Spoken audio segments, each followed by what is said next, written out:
Bora analisar Avenida, um conto do Lucas B. Ataíde. Bora. A Avenida Romero Pantaleão era extensa e geralmente muito movimentada, principalmente durante o horário de funcionamento dos comércios. E por se tratar de uma cidade relativamente pequena, durava no máximo até as 8 da noite. Fica aí a dica, tá? Uberlândia é uma cidade de 1 milhão de habitantes e o comércio fecha às 6 horas no máximo. Bizarro, né? Pois é. Mas é um rolê daqui. Depois disso, alguns bares e restaurantes ficavam abertos até mais tarde. Mas já era alta madrugada. Depois disso, apenas alguns bares e restaurantes ficavam abertos. Tá? Por quê? Porque já fala que é depois disso, né? Então não precisa reforçar que é até mais tarde. Mas já era alta madrugada de uma quinta-feira, nada mais funcionava ali. Os poucos prédios residenciais estavam devidamente trancados e com os dispositivos de alarme e câmeras de segurança visíveis. As únicas luzes em toda a extensão daquela avenida vinham dos postes e de um posto de gasolina alguns metros à frente. O silêncio era sepulcral. Átila descia a Romero Pantaleão, ou como os moradores daquela cidade de interior costumavam chamar, a Avenida da Moda, com passos ágeis, mas sem firmeza alguma. Na verdade, sentia todo seu corpo mole. Uma moleza boa, daquelas que se tem depois de ingerir altas quantidades de álcool. Tinha acabado de sair de uma festa na casa de uns colegas de faculdade. Mais especificamente, Marcos e Dalton. Moravam juntos em um apartamento na cobertura de um prédio de 7 andares. Claramente, Marcos e Dalton são herdeiros, né? Riquinhos do caralho, pensou ao se lembrar como o apartamento daquele casal era espaçoso e bonito. Ah, é um casal de herdeiro. Tinha até uma jacuzzi. Quanto custa uma jacuzzi?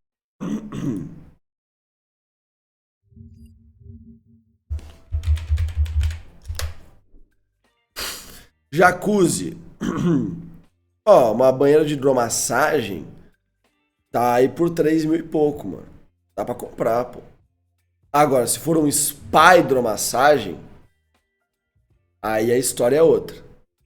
No Mercado Livre tá 14.700, quase 18 mil reais. Porra. Pra que tu vai meter um bagulho desse na tua casa, mano? Ó, é o mesmo. Por 4 mil a menos. Pô, mas dá uma galera, né? Um, dois, três, quatro, cinco, seis, 7 pessoas. Até 7 calango dá pra botar aqui. 8, né? Porque aqui também deve ter uma almofada. Um, dois, três, quatro, cinco, seis, 7. Não, tem só 7 mesmo. Que louco, mano. Bom, tá aí a resposta, né? 14 mil reais. Ele pensou em pesquisar no Google, já pesquisamos, né? Mas se lembrou que seu celular não estava mais funcionando, porque algumas horas antes o deixou cair dentro da banheira externa em questão. Por esse motivo estava voltando para casa a pé, bêbado como um gambá. Até poderia pedir para um de seus amigos chamar um Uber. É, aqui eu já não sei se está correto ou não, tá? Não tenho certeza. Um Uber para ele. Mas preferiu não os incomodar. Átila tinha uma filosofia em encontros com os amigos, do tipo que quase sempre era taxado de grosseria ou antipatia. Ele odiava se despir.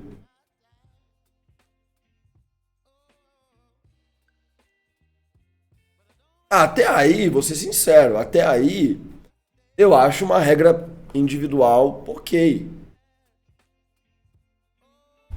Né? Imagina o seguinte,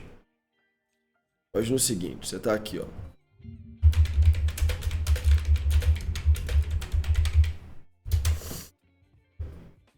Você tá aqui, ó. Ah, vamos tomar uma cervejinha, né? Vamos tomar umas cevas. Vamos tomar uma breja, comer uma pizza. Aí, de repente, esse mano aqui, ó, que tá olhando pro lado, ele tá pensando assim, e se eu ficasse pelado aqui agora? Do nada, assim. Ou esse mano aqui, ó, ele tá pensando, pô, e se eu ficasse pelado agora?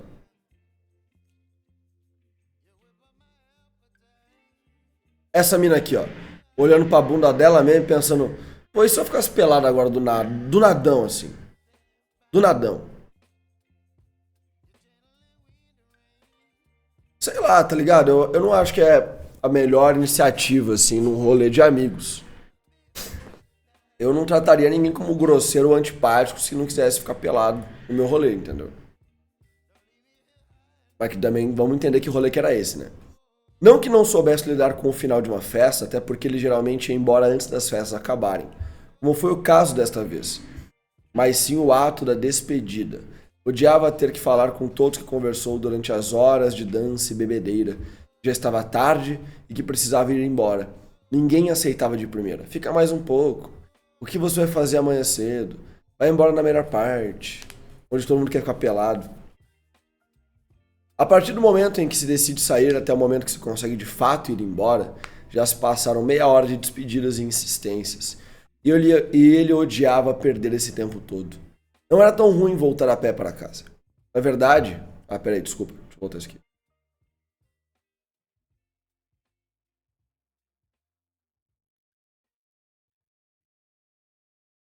Salve, Nero. Pô, não tô bêbado não, mano. Tô rouco só. Ah, tá. Não, eu fico com calor mesmo. Eu fico com calor e com sono. Deveria, deveria percorrer toda a avenida até o ponto em que ela se bifurca em duas ruas, sendo uma delas a que morava com a sua mãe. Caminhar por ali de madrugada bêbado pode ser um desafio, mas era interessante ver as luzes dos postes se movimentando lentamente enquanto andava. Melhor ainda era o silêncio total, que permitia com que ele ouvisse apenas os próprios pensamentos. Rua dos Engenheiros, número 146. É o lugar em que estará em 20 minutos. Nossa, é longe, mano. É longe pra caralho. Ou 15, se conseguir andar um pouco mais rápido. Chegará em frente ao portão de casa, enfiará a mão pela grade do portão e pegará, muito muito, dá uma diminuída, e pegará a chave na parte de dentro da caixa de correios. Entrará sorrateiramente, sem fazer barulho ao fechar o portão, nem ao passar pela porta da frente e dá na sala de estar. Atravessará o corredor e subirá as escadas, possivelmente sem os tênis barulhentos. Entrará em seu quarto, seu ambiente seguro e livre de estresse, e finalmente poderá se jogar em sua cama. Tudo isso rezando para que a mulher que o gerou não desperte com seus ouvidos sempre atentos. Você acha certo chegar a essas horas? Hã? Você está bêbado, rapaz? Um rapaz da sua idade, se comportando como um adolescente? Quem você pensa que é, hã? Hoje é quinta-feira, um dia útil. Isso é coisa de vagabundo. Ela com certeza diria ou dirá isso se vê-lo chegar. Assim como fez inúmeras vezes. Antes, Átila é meio irresponsável. Sempre ignora. Se limita a dizer coisas como tá bom e vai direto para o quarto da maneira mais inexpressiva que consegue fingir. Mas ainda assim era fingimento. Algumas daquelas palavras o machucavam. Ele sabia que geralmente as pessoas da idade dele estavam naquele momento ou trabalhando ou descansando de uma jornada de trabalho. Sabia que em alguns desses apartamentos com as luzes apagadas morava alguém que nasceu no mesmo ano que ele e já morava sozinho. Enquanto ele estava no seu segundo curso na faculdade, após descobrir no último semestre do curso anterior que não era bem o que ele queria, morando com a mãe, frequentando festas de estudantes quase 10 anos mais novos que ele, desempregado. É um cenário que muita gente deve se encaixar, mas eu não me reconheço assim. Ah, fui expulso de casa com 18 anos, tá de pastel, e a partir dali eu já morei sozinho, tive que fazer o corre e tá aí a Flive, né? Então, infelizmente, aí quem se reconhece, se reconheça. Eu tô na minha. Não vou chorar. Que horas são? Ele sabia. E tentava reforçar isso mentalmente o tempo todo. E não estava desempregado por falta de tentativa, e sim por falta de oportunidade. Isso aqui é verdade, tá, gente? O mercado de trabalho não é fácil. Precisava de um emprego. Para isso precisava de experiência. Que para tal precisava ter tido um emprego em algum momento. Isso aqui é um problema de quem não conseguiu fazer estágio. Ou menor aprendiz, alguma coisa assim, sabe? Faz uma falta enorme você não ter trabalhado no comércio de algum familiar quando você tinha 14 anos de idade. gigante. Sua mãe sempre lhe dizia, quando era mais novo. Essa vírgula não faz sentido, né? Sua mãe sempre lhe dizia quando era mais novo. E a educação, essa vírgula também não faz sentido. Que a educação era o caminho para se mudar de vida. Ela queria que ele terminasse a escola e fosse para a faculdade. Aqui é um enterzinho. E fosse para a faculdade, sem que nada pudesse o atrapalhar no processo. Sempre que surgia uma oportunidade de ele trabalhar em um serviço de meio período para adolescentes, como empacotador de supermercado, ela não deixava. Dizia que não era a hora, que ele deveria estudar e se preparar para o vestibular. Ironia pensar que depois de tantos anos ela deveria estar arrependida de ter feito isso. Não porque ele deixou de ter experiências de trabalho que poderiam ajudar agora, mas porque na cabeça crítica dela, ela pode ter criado um vagabundo debaixo do próprio teto. Sua mãe nasceu no Nordeste. Se mudou pouco antes da maioridade para acompanhar o noivo que tinha um sonho e uma oportunidade de trabalho. A oportunidade não era tão boa na prática como foi na teoria e uma gravidez indesejada não facilitou as coisas, não é mesmo? Seu pai o abandonou quando ele tinha 3 anos. Aí a mãe solo, desempregada e sem estudos, sua mãe teve que se virar para criá-lo. Com muito esforço, ela se estabilizou em um emprego, conseguiu financiar uma casa que ainda estava pagando e ainda consegue manter seu único filho. Todo esforço que no fim acabou gerando alguns pequenos frutos, mesmo que humildes, talvez isso a tenha feito pensar que só se esforçar era suficiente. Talvez sua juventude fosse, mas agora talvez não seja mais assim. Cara, falando sobre isso, assim, sobre esforço. Meritocracia não existe. Tá? Meritocracia não existe. Se você estiver se esforçando, investindo seu tempo, até dinheiro, e a sorte não sorrir para você, dificilmente você vai conseguir ter os resultados necessários para algo realmente valer a pena. Normalmente o máximo que você vai conseguir só na base do esforço, do investimento pequeno, é quase empatar as coisas, sabe? Sem sorte é foda mesmo. Eu sou da seguinte opinião. O que a gente faz? Estando em um sistema capitalista, tendo consciência de que as opções de emprego, de trabalho, remuneração, nada disso compensa hoje em dia. Cara, o que eu faço, o que eu acredito ser o que é uma boa decisão pra mim, eu me esforço o máximo que eu posso, sem ocupar todo o tempo que eu tenho disponível para que eu possa ter momentos de vida e não só momentos de luta, né? Então você tem que ter prazeres na vida sempre que possível. E fazer a minha parte, quando tiver oportunidade, para demonstrar para os nossos irmãos trabalhadores que esse sistema não é tão legal assim, né? Basicamente mostrar o que o Lucas Ataíde, ele tá apontando aqui nesse texto, que eu concordo bastante, né? Eu acho que existem camadas que eu gosto de deixar claro que, assim, eu acho que é importante a gente estar se esforçando e fazendo o nosso corre, porque a sorte, ela ainda existe, entendeu? Você pode dar sorte e ser escolhido para alguma parada. Mas, normalmente, é mais fácil a sorte sorrir para você se você tá fazendo um corre da hora. E a oportunidade, quando ela surgir, se você não for o melhor dentre as opções, você vai perder a chance. E ela é uma chance rara. E essa oportunidade de ser o melhor também inclui sorte. Ser o melhor também inclui, sei lá, por exemplo, um ator, no teste você brilhar. Você tá num dia bom. Só que não só isso. Também tem que ter sorte de quem é que vai te avaliar. Tem que ter sorte de quem é que você conhece. Quais são as conexões que você tem com aquelas pessoas.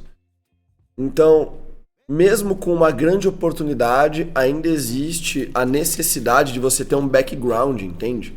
Então, depende só da sorte? Não, porque aí a gente podia, na boa mesmo, todo mundo senta no chão, trabalha ganhando um salário mínimo e compra bilhete de loteria todo mês, tá ligado? Se fosse basicamente dependendo de sorte, só sorte, aí a gente compra um bilhete de loteria todo mês e espera, tá ligado? Mas eu realmente acho que você consegue aumentar as tuas chances fazendo um trabalho legal e se esforçando. Só que não dá pra ninguém achar que existe qualquer garantia, porque você aumenta a tua chance. Em vez de você ser 1 em 1 milhão, você vai ser 1 em 300 mil.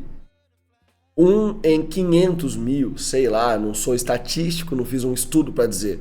Só que a tua chance aumenta, mas ainda é uma chance impossível. Ainda depende muito de sorte. E isso acontece, isso é pros escritores principalmente. Todo mundo é assim, tá? Mas escritor também é assim. Às vezes você escreve bem, você investe dinheiro, você investe tempo, você tá fazendo o seu melhor, mas o seu melhor não é o suficiente. Acontece com quase todo mundo, né? Senão a gente teria um monte de escritor famoso aí. O mercado de trabalho tem um certo número de oportunidades em certas áreas. Existem áreas com mais e menos oportunidades. Hoje em dia são as áreas de STEM estão bombando, não é? STEM deve ser desenvolvimento? STEM. Sei não o que é STEM. Mas, gente, tem um negocinho chamado capitalismo tardio, entendeu? As empresas, no geral mesmo, os fornecedores, empresas e tal, eles já chegaram num ponto de acúmulo de capital que os salários eles não têm como crescer mais porque as margens de lucro necessárias para satisfazer os acionistas das empresas de verdade, dos bancos e blá blá blá, ela é tão alta que não dá para pagar mais salário. E aí a gente tem uma situação tão ridícula do trabalho que a gente está tendo que aceitar qualquer coisa. Quanto mais a gente aceita qualquer coisa, piores vagas aparecem, entendeu? Então é a situação que a gente tá. É a situação que a gente tá. Só resolve mudando o sistema, não resolve de outra forma, né? Não havia nenhum frentista no posto de gasolina. A conveniência ao fundo estava fechada. E se eu quisesse abastecer agora? Pensou, sorrindo com a mera fantasia de ter seu próprio carro. A luz que iluminava o posto tremeluzia, causando um estranho efeito de sombras. O frio fazia com que Átila andasse com os braços cruzados e sua respiração se vaporizasse no ar como fumaça. Lembrou-se de quando era criança, nas épocas de frio. Ele enrolava um pedaço de papel e fingia ser um cigarro, puxando o cigarro falso e soltando o ar quente em forma de vapor. Sua mãe, que na época sempre fumava quando estava estressada com as contas ou com o trabalho, dava-lhe um tapa forte na boca toda vez que o pegava fazendo aquilo. Ela dizia que enquanto ela fosse viva, ele nunca colocaria um cigarro na boca, nem de mentirinha. Lê do engano, poucas horas antes, entre um copo de vodka com energético e outro, ele fumou cigarros de todos os tipos, inclusive maconha, ó que perigo. E tinha certeza que ficara impregnada em seu moletom.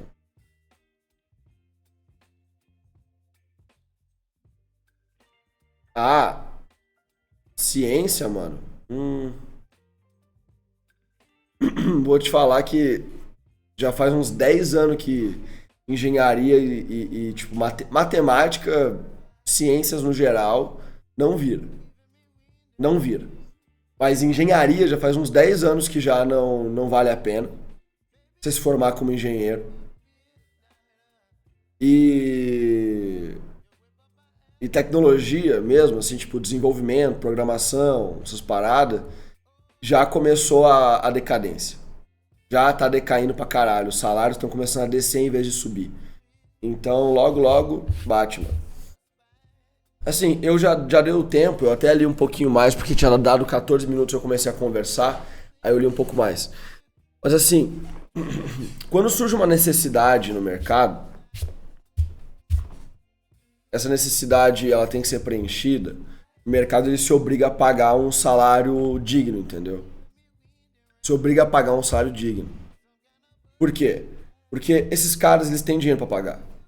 As empresas os conglomerados, os grupos de acionistas, que é o que detém a maior parte do que a gente consome. Porque assim, você não vai no mercado para comprar a sua comida e você encontra produtos que não foram produzidos por empresas gigantescas. Não encontra. E se você encontra alguma coisa local da tua região, e aí beleza. Mas sempre vai ser tipo 3 opções de produtos, tá ligado? Tipo aqui em Uberlândia, o que eu acho local? Tem doce de leite. Acho que só isso, cara. Tem doce de leite. Doce de leite e mel. E mesmo o mel, eu acho que é uma grande empresa, essa empresa que eu compro, o mel.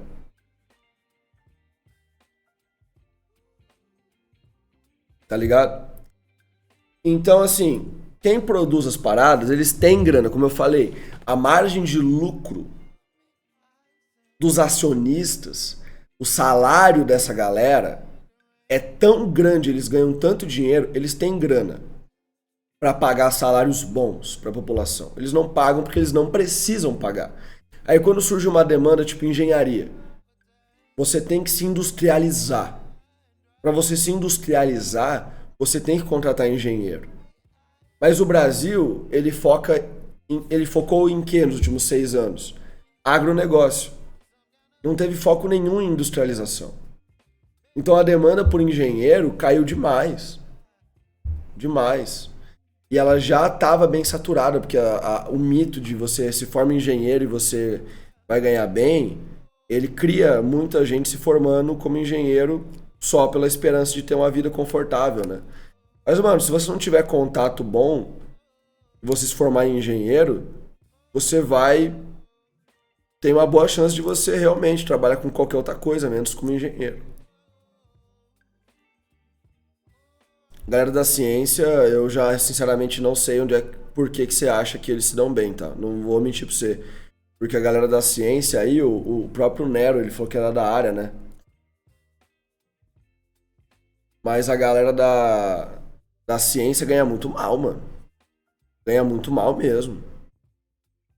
Acho que o melhor salário que você vai conseguir dentro de uma área acadêmica é com o professor universitário e ganha mal, comparado com quanto deveria ganhar. E aí os programadores? A galera fica tipo, cara, o programador ganha pra caralho, tá ligado? No auge dos pagamentos pra programador, eu tinha vários amigos que viraram programador. Vários. Cara, tinha amigo meu que ele começou ganhando R$ 1.500. Tinha outro que começou ganhando 1.800. Outro começou ganhando 2.500. Um desses meus amigos, ele despontou. Ele trabalhou por muito tempo na mesma empresa. E aí ele subiu de 2.500. Aí ele virou PJ, acho que ele foi para 5.000. Aí ele mudou de empresa para uma empresa gigantesca, brasileira aí, Magazine Luiza. E aí ele começou a ganhar uma grana legal. 8.000 e aí hoje ele acho que tá ganhando 14. Uma grana. Grana pra caralho. É.